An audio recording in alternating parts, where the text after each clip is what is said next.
for me, the gender ideology problem is, for me, second biggest problem next to climate change. It's basically, for me, a cult that's taken over media, Silicon Valley, and as I've said before, you're the most narcissistic friend in every friendship group. You know, it's like a coalition of all these people. And it's really, really pervasive and powerful, and it's so hard to stop. And there's so many times when I thought was going to stop. When J.K. Rowling came in, thought, that's it, it's over. When Martina Navratilova came in, I thought, that's it, it's over.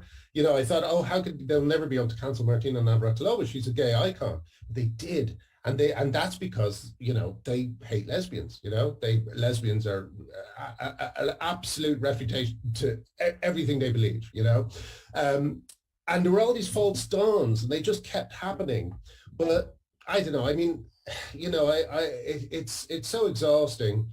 I can't believe I'm still one of the few people covering it. I mean, this isn't my job. I started off as a journalist, but only a music journalist, and now I'm covering stories like men in women's prisons in California.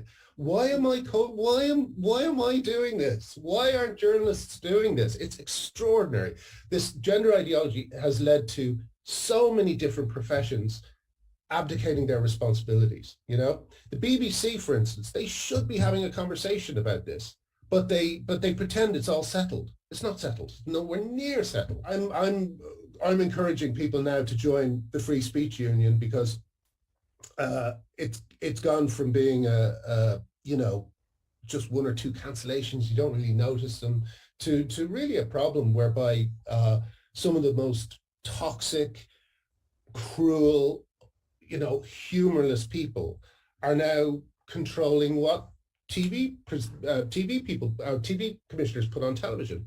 And that's a real problem, because they're reflecting not the world, but they're reflecting these dreadful people.